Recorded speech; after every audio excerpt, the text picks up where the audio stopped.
Hey everyone, it's Chad, Hey, it's Khalil. and we are the Marshals of Truth. Alright, so to start off this episode, of course, as we always do, we're going to recap what we talked about last, and that was the idea in which a country is strong externally because it's strong internally. And when it comes to liberal societies, because they are so strong internally through the people's belief in freedom, um, and therefore their support for a government that provides that, they will be incredibly strong externally. We use the example of the Spartans at the Battle of Thermopylae, as well as a contemporary example being Ukraine and Russia in the current war going on right now. And we ended up at the idea once again that through a liberal system, because it guarantees the freedom of its citizens, it will gain the loyalty of its people in a sense much more than authoritarian, autocratic, theocratic regimes, and therefore will be much, much more strong than these other states. And so to continue along this line of thought, we're going to go to the example of which where if an external country was to invade a liberal society or society that had freedom in a certain sense, it will not work. You cannot subdue and convert a nation who does not fit with your regime, a regime that is suppressing and cramping down on people's freedoms. A great example of this is France after the Nazi invasion of 1940 and the ensuing occupation and the resistance. So during this time, La Resistance, technically the Nazis were fighting a guerrilla insurgency throughout the entire time up until the Americans began the invasion of France through D-Day. To read off kind of what we got. They were fighting this the entire time, just as the Americans were fighting the Iraqis in our invasion of Iraq in 2003, and the Soviets were fighting the Afghans in their invasion of Afghanistan in 1980.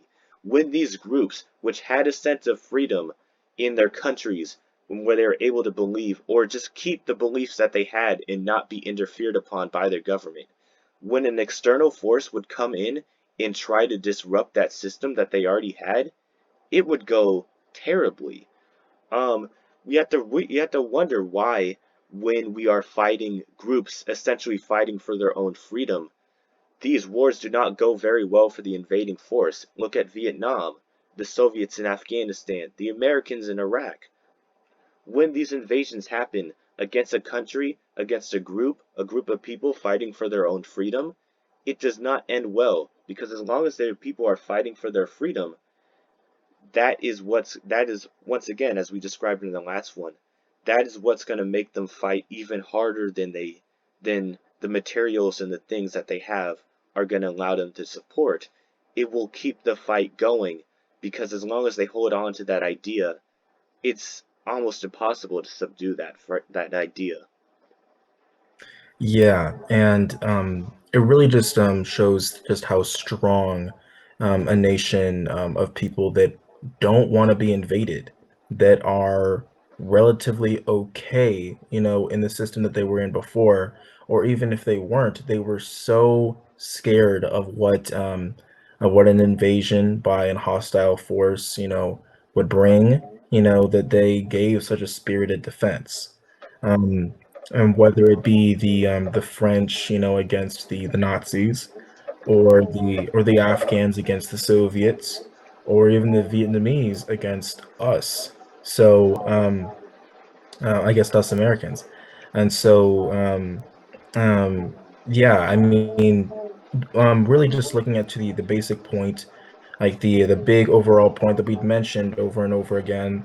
But now, like we came up with another example of this, is that liberal societies last because of their internal stability, which strengthens their external strength that they're able to hold together, as we'd already mentioned just before. But but yeah, like in a liberal society internally, you're able to make changes. Like the greatest example of this is the Great Reform Act of 1832. When you compare that with the French Revolution and the Declaration of the Rights of Man. The Great Reform Act was it's in the name, it's a reform um, in Britain in the early 19th century, early 1800s, that significantly increased the amount of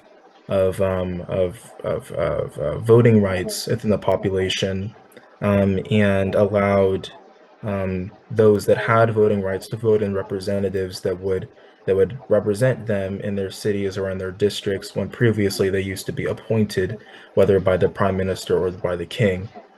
So that was a great reform to what was already, with the establishment of the Bill of Rights in 1689, was a liberal society as Britain was seen during this time in the 1600s, 1700s, and by this point, by the time of the Great Reform Act was passed in the 1800s.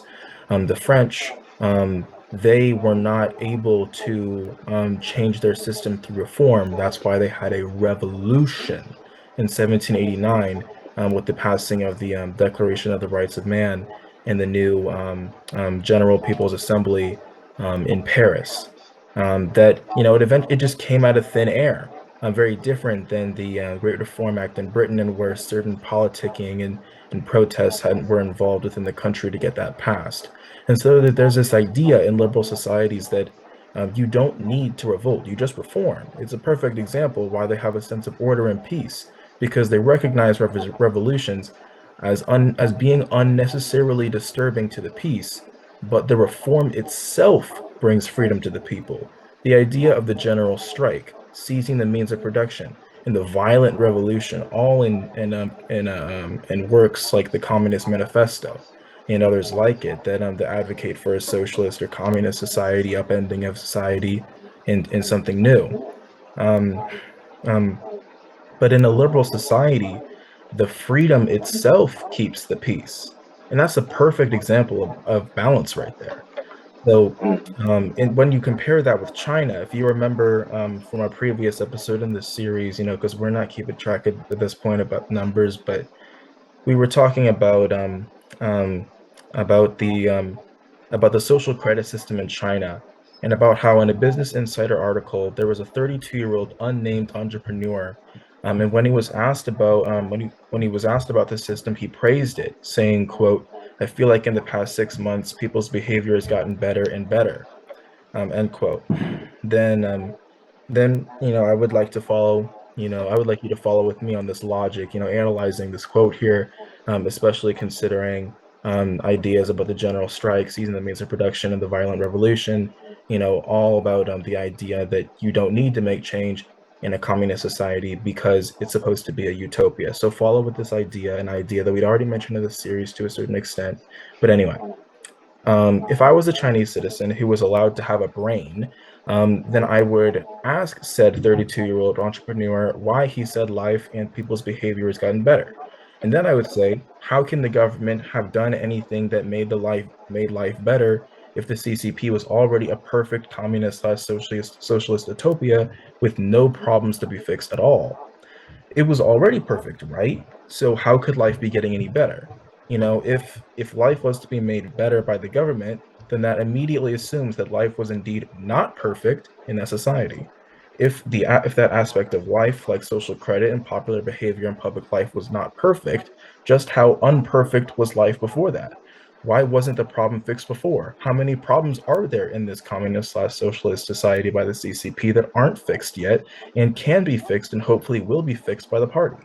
And why is only the people in the party leadership allowed to fix these problems? Why can't I fix these problems? Am I not free? Why don't you want me to be free? How can I be free? exactly.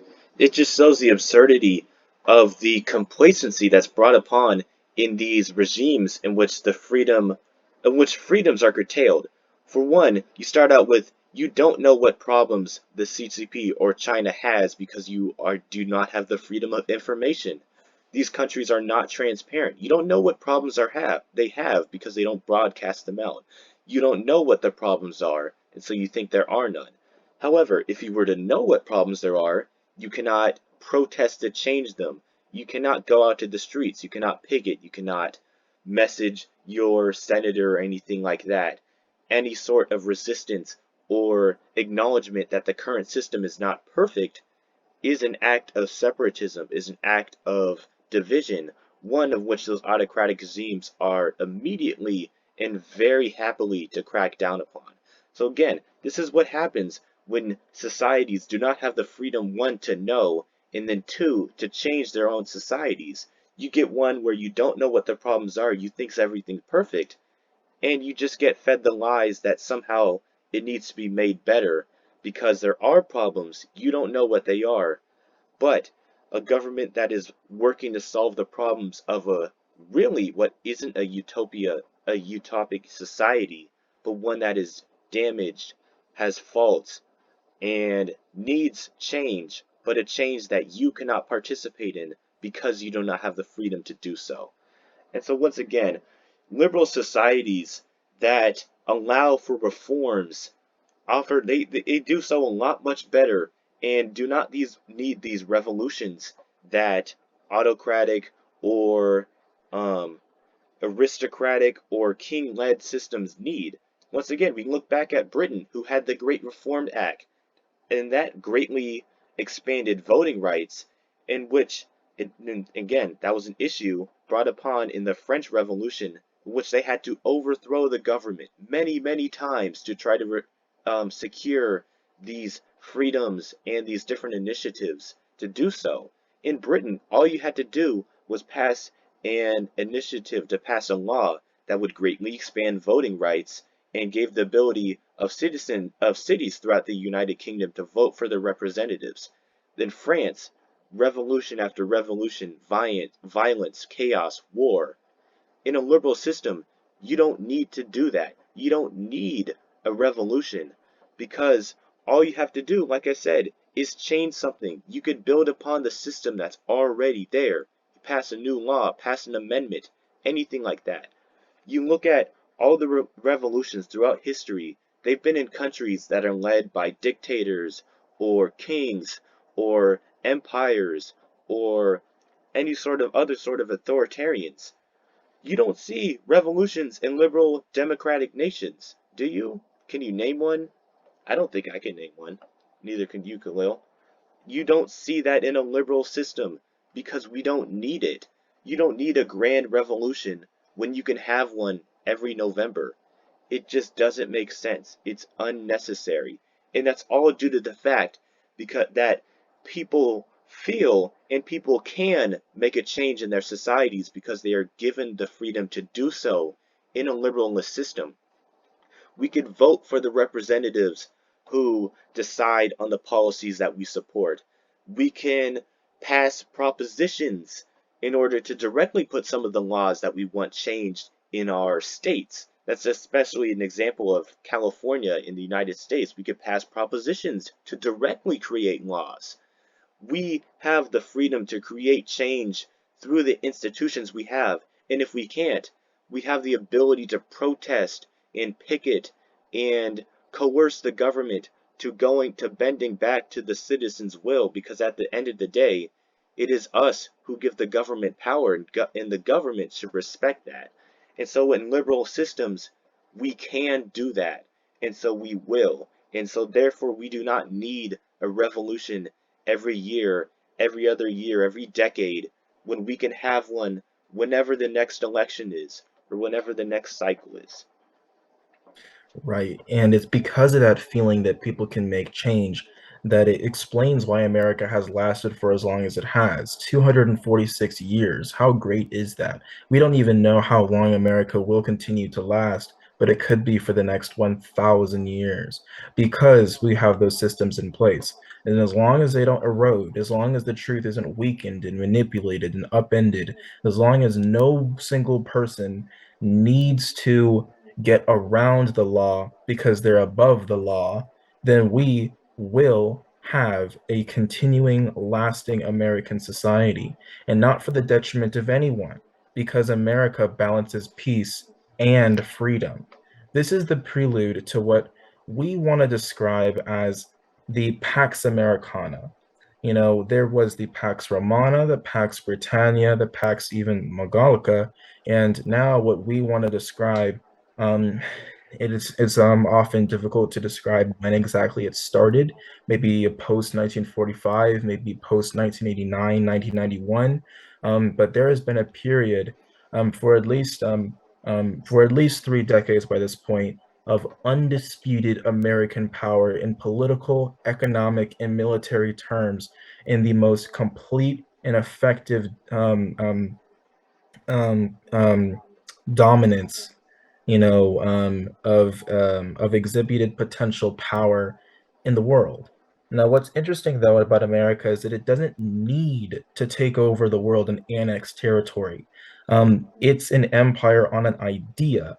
If you if you shirk from the idea of an empire, of the word of an empire, recognize that we're not saying here, like an empire of a common term, the empire that is commonly with the word as it's commonly described. We're not talking about an empire that takes over, minority peoples and subjugates them. We're not talking about that. Liberal democracy, which, as Alan Ryan described, as America being the pillar of, as America being the exemplar of, does not require an other. It is not inherently aggressive. It defends. We don't need to go take over other territories because we have what we need. We live in a globalist society, so we don't need resources from another country. We all live in a globalist society, so we can all share it. That is the whole idea of the liberal democratic rules-based international order that America, in a certain extent, leads. But it doesn't lead so just because it's America. It leads because it is the exemplar of this idea, of this peace-loving balance between peace and freedom idea, that you don't be aggressive against your neighbors, that well, that you don't take over another country, We that don't need to. Yeah. you don't need to, that you maintain the freedoms of your people. You don't give them a reason to revolt. You reform when they want you to, and you what else do you do, Chad? You reform when they want to, and you secure the peace and the stability that we intrinsically desire. We all want these laws and orders because we don't want to be living in constant fightings with our neighbors, whether that be across the street or across the Pacific Ocean.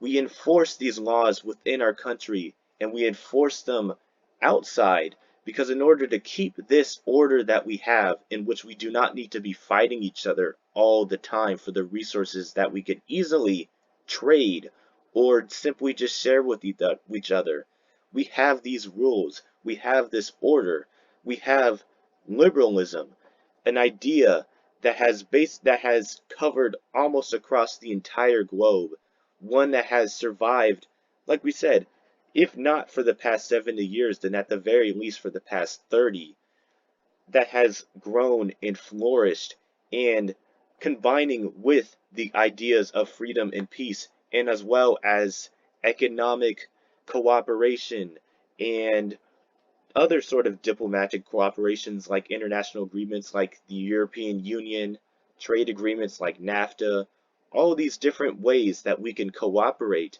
and work together because we share this idea of balancing peace and freedom through the idea of a liberalist society. This idea has survived and is thriving. However, it still is at threat, but this system is the system that at the current time is dominating the world. And as Alan Ryan said, the United States is the exemplar of this idea. It is the one that essentially proved it by creating one of the first governments in the modern era to try out this new idea of liberalism through checks and balances, through federalist societies, through a constitution. We are the ones who would try it out in the first hand and inspire other nations to do so. And as society has progressed, as other countries have gone from liberalist societies to populist to fascist to socialist to communist, they have sometimes come back to this idea of liberalism. because they see the benefit of this balance of peace and freedom because it works. It enables us to reach our potentials and to cooperate in ways that we never have before. And so, in this sense, we are in an era of a Pax Americana, of an empire not through force but through an idea. And this is one we're greatly going to expand upon in our next main series, The Modern Empire. But it just really shows that this idea of liberalism is not just one that just is contained to the United States or the United Kingdom, but it is one found throughout the world, and one that might be the correct one for humankind. As one of my good boys, good friends once said, to the Honorable Kanoa Shimli, he said once, "A thought has no borders," and that really it's going to be the hallmark of our next series on the modern empire. It's going to be a quote of which can be quickly explained as what the modern empire today is. You know, what the modern empire today espouses, that a thought has no borders. You know, that if you ever wanted to unite the world and create world peace once forever, it can be done with a significant balance of freedom. And such the idea that can balance peace and freedom the best way possible should spread to other places around the world without delay, because a thought has no borders. A thought is not confined into one country. It's not a uniquely American idea. The idea of balance between peace and freedom, the idea that you want stability and you want human dignity in a society. Liberal democracy brings that. And while America is the exemplar of it, it doesn't need to be limited to America. A thought has no borders. So, moving on, um, well, we wanted to look at some of the flaws in history that liberalism has had, and about how freedom, you know, as MLK once said, it does not move in a straight line, but moves inextricably forward. Inextricably forward. I'm not exactly getting the quote right, but basically, you know what I mean. It's like he said once that you know, freedom does not move in a straight line, but it does move forward. You know, you know the quote I mean? Yeah, Yeah, it exists. I may be butchering it, but it exists. Um, so to do yeah. that, I We like wanted to to, look at Rome. yeah, yeah. We wanted to look at, while we believe liberalism as a perfect, it seems like it could be a very perfect system. But however, many different examples have shown where it can have flaws and imperfections, and how different groups of people can take advantage of it and make it so it disadvantages the people it so hopes to help. And so one of those examples is Rome, one that's very close to Camille's heart, and he'll come to explain this whole idea that we have. Right. Because Rome did not perfectly balance peace and freedom in the way that liberal democracy does today, but it was one of the very first societies, at least in the West, that took freedom, at least on paper, somewhat seriously. And what the question of what killed Rome, what killed the Roman Republic at the very least, is an interesting one. So, to list off some of the things that um, that might have killed Rome, we'd start with corruption, institutional decay, the Marian reforms, which was essentially a process of which the um, um, the lower class people were given the ability to become paid soldiers, and would therefore have too much devotion to their army generals if they were not paid in time by the state. And then there was also the veto power in the Senate and other political systems. They were too strong. They couldn't get anything done. And increasing economic disparity between the upper and lower classes was exacerbated by constant territorial expansion.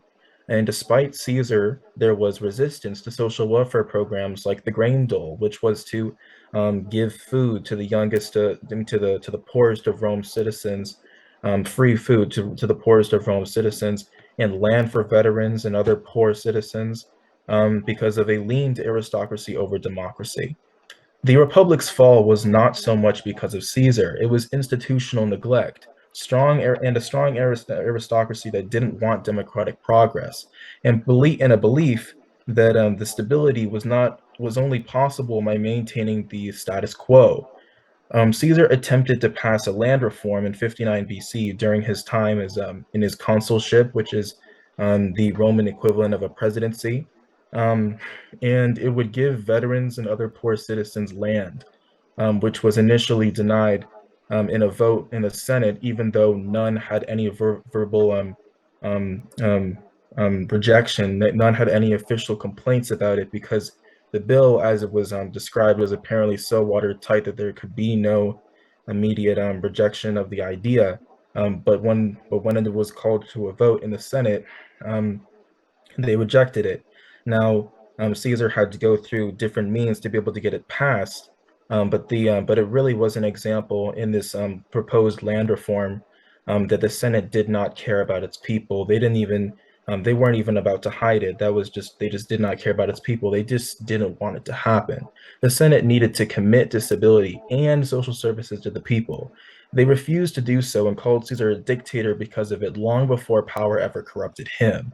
If dictators were the ones who took down the republic, it was probably Augustus and Antony. But they only took power as a reaction to the assassination of Caesar, a truer servant of the people than anyone else in the Senate. Ancient reports of Caesar, whether it be from Cassius Dio and Plutarch or even Polybius, other historians, Roman historians that recorded the events of Caesar's time, had a very skewed and often very manipulated view of the truth of the events nearing Caesar's ascent to power and his eventual death. Caesar's supporters rallied around him during the Civil War with Pompey because of his belief that Rome was powerful because of the people, a very liberal idea. When compared to the men who believed that the power of Rome came from from the aristocratic Senate, which is what people that followed Pompey on his side of the Civil War believed. And as crazy as it sounds, those same men called him a tyrant. They painted him as an evil, power-hungry man, but his policies helped the people. They called him a military dictator, but he disbanded his favored legions, letting them enjoy lands he provided for them in peace with their families, and refused to have an armed guard, believing that a man always preparing for death is never truly alive. They said he only cared about himself, but he is quoted as saying, "quote The man who recklessly abuses his own power on absolutely all occasions finds for himself neither genuine goodwill nor certain safety, but, though accorded false flattery in public, is secretly plotted against. I shall be your master. I shall not be your master. Okay, you got to get that right. Um, I shall be not your master, but your champion, not your tyrant, but your leader." Apparently, the Senate saw him as such a reckless, self seeking master that they plotted against him in such a way. Did he deserve it? I'd say no. Caesar may have been a populist in the modern day sense of the word, but he cannot be compared to populists in modern day. He cannot be looked at through the same lens because he was the face of a Roman political revolution against an aristocracy that denied rights to the lower classes, owned slaves from conquered lands, and had, as well as preferred to have, an almost absolute political power over the state. There are no first-hand reports from the era of the people that would benefit from Caesar's actions, mainly the lower class. So any view that Caesar was a dictator and that's why Rome fell is truly biased. This is really important because if we are to use Rome as an example of an established democracy collapsing and how it could somehow teach us to defend our freedom today, we must have an unbiased foundation for which to answer the question of what we can learn from Rome. If we are to say the populists took down Rome, I would actually disagree. I would say it was the assassins that, by killing Caesar, had also killed Rome. In the funeral honoring his death, and in a chilling speech by longtime friend and ally Mark Antony, railing against the destabilizing forces of the aristocratic Roman Senate, an angry mob of grieving lower class Romans um, that, as they saw it, their last chance of gaining political rights and freedom slip away from them, rushed to the Senate building, looted it, and burned it to the ground. Caesar was elected into the democratically attained position of head of state, consul, on multiple occasions, and betraying his own aristocratic high social class was probably more of a servant to the Roman people, as many are led to believe today. The assassination of Caesar by his colleagues and trusted friends of the Senate ushered in a 15-year-long period of civil war and anarchy, which ended with the crowning of Caesar Augustus as first citizen or emperor. Just like that, Roman democracy was over. See, this is what happens when mixed government is corrupted. One leg against the people, making the executive have to remove them and cut out the middleman. The aristocratic system within Rome killed the Roman Republic. It killed democracy because they did not care about the people. If the institutions and liberalism are corrupted and the checks and balances are ignored, then liberalism can fall. And this is a warning to you all. Of course, this was 2,000 years ago, and we have learned some things to avoid this. Voters can remove the aristocracy, um, and we have certain safeguards against a Senate that may become more aristocratic, and the Senate just did not care about freedom. Caesar did. The populares, the side of Caesar, they believed that the strength of Rome came from the people. He was ahead of his time. Modern societies don't require a guy like Caesar anymore, such a changing figure that was trying to change the society of his country, and make it better, to such extreme action to bring freedom. They don't require such people like that anymore. Since the system of Rome was so strong, but so limiting on freedom that drastic action was required to be taken to fix it. It wasn't flexible enough to change. Societies today are. Caesar sought to recognize to reconcile the ideas of freedom and representation back to the system of liberalism that Rome practiced, and combined it with the peace and order that Rome already had, the balance of peace and freedom that humanity needs. Thank you for that, Camille. Rome is a fantastic example that we could take so many lessons from, um, both in our examples of looking at liberalism, because you look back, it was some of the basis of how we formed the American government, and therefore the idea of liberalism as we see it today. Rome is a fantastic example, both through its leaders and its progression as a society, and it's one that we cannot easily forget. So, in conclusion, we've had a very long series, but it's about time to start wrapping it up. Liberalism balances the freedom that humanity longs for in the order that we really need. The absolute freedom we gain through the fall of man must be reined in. However, it cannot be wholeheartedly traded for momentary peace and order. Freedom, a characteristic intrinsic to human nature, must be returned to us in order to best reaffirm our humanity. Like a moth to a candle, this freedom can be fatal. Chaos, violence, conflict, all of which stems from our ability to act as freely as our heart desires and our body enables. Our independence must be returned delicately, so as to not burn ourselves with the flame of freedom. It must be balanced with the necessity of order, the predictability of law, and the appeal of stability.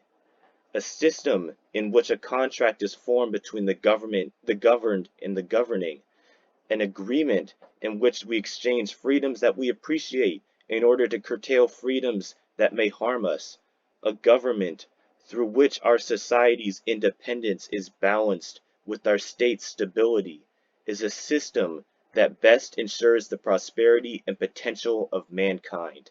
And as we see it, that system is liberalism.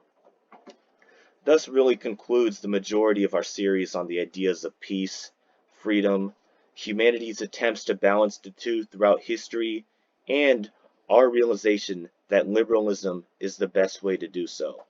We will continue this series on peace v freedom, as we call it, as we put it in our playlist.